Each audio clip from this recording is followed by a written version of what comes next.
Stories. I am Patrick Senske, married to Lisa. Lisa and Martha moved in with Jim. When Martha and Lisa got married, early 70s. Lisa lived with Jim until she got married, Jim and Martha, for whatever it was, 25 years. Treated her as his own daughter, very special, and that's when I came in the picture.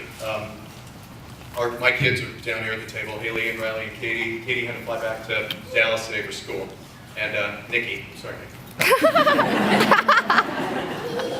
I don't have to write as big a text for you, Nick, so you're out of my mind. Jim was truly a second father. He was there at every event in Lisa's life, a very, very special guy. And Hank, Lisa's real dad, was obviously her real dad, but Jim was right there. He was truly a second father. And for everyone who knows Lisa in the room, I'm sure most of you know her, before I come in her, she goes, "I don't care what you say, it just better be good."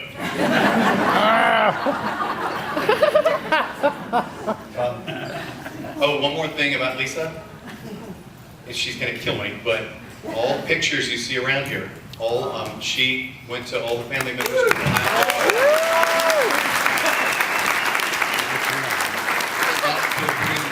Blowing them up, Costco, going back and forth, ended up, sorry honey, got the program done. Okay, sorry. It was a very special true bond with Jim and Lisa. Okay, the last thing I'll say before the funny stories, Santa Ana Country Club is a very special place. Lisa and I had our wedding reception here. Numerous 4th of Julys. Lisa's 30th birthday was here. I had a hole-in-one here with Jim once, which is an absolute miracle. I checked in the pro shop, and I still hold the record for the guest with the most consecutive rounds over 110. And that is not a joke. I met Jim about 25 years ago when Lisa started dating, and I started dating. And he was 60, and everyone will know this, but he looked 40. I can't believe he was 60 when we met. I just can't believe it. He looked great. He was so fun. He was so active. Again, he called me pal the whole shot. It was really fun. And Lisa warned me early, said, "Look, if he teases you, like Chris said, that means he likes you." Well, I think he liked me a lot. I was dead broke, absolute broke, going to business school. And, you know, I don't even know what my car was, but never failed to mention, "Get that piece of shit out of the front of my house."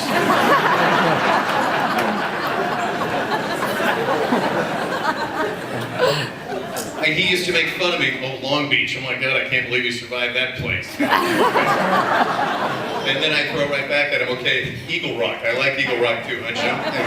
Old Argus Drive." He used to tease me about the UCLA Bruins, and because he was a big Trojan fan since Lisa went there.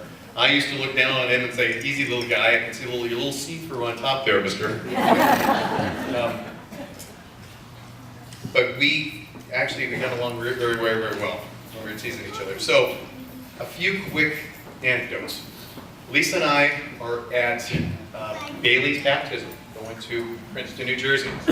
And I guess, what's it called, Cassie? The turnpike there, out of New Jersey, the airport, Newark. Huge traffic jam. And I gotta look around, this is one of the inappropriate stories. We get off the freeway, we're stuck, and so we have to get off, and we're trying to go side streets to Cassie's parents' house.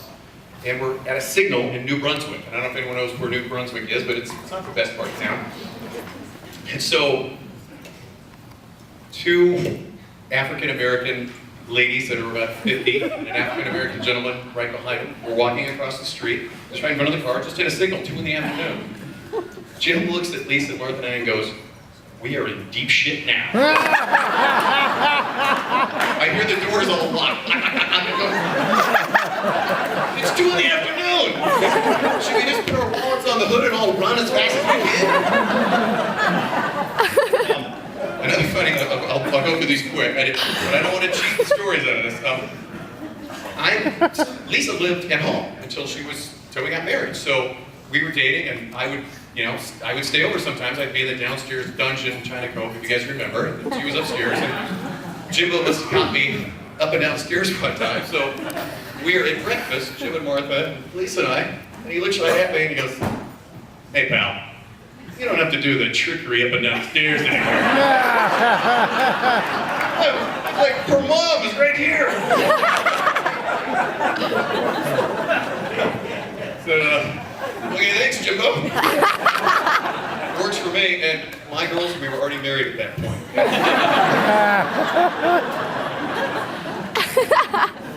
Another good story, again, a common thing, dead broke, washing every nickel, going to school.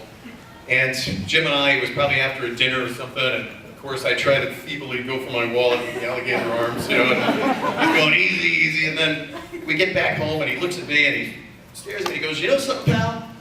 I go, what? He goes, you're either a chiseler or you're not a chiseler. And I'm a 2-second gap, you're a chiseler, you're not a chiseler, and 1, 2, and he goes, and you're a chiseler.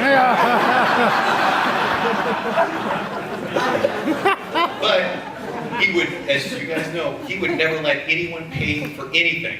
And you'd always try to throw it out. He wouldn't let you pay, and then the second you get in the car, God, what a chiseler you are.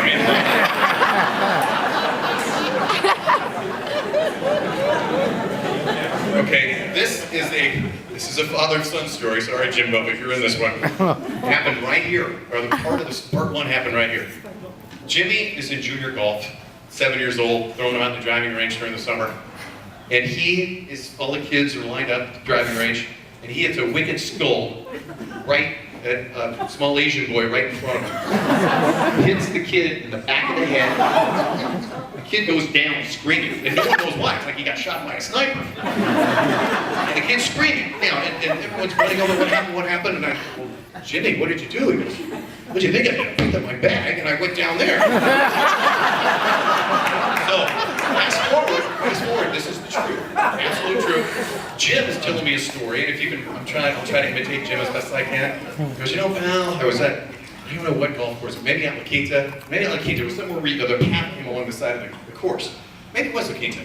He goes, I'm hitting these nice 7-irons, pal, and it's nice up in the air, and oh, I'm feeling so good, and I hit one, and it's going a little left, and oh my goodness, I see an old man and old lady walking up the path. And I'm just looking, and I'm looking, and it hit the old guy right in the head. And he goes, he went down, the look on his face, and the look on the wife's face, she was screaming, waving over for help. I go, oh my God, Jim, what did you do? Did you run out there? What, did you call the ambulance? He goes, oh hell no, I picked up my bag and I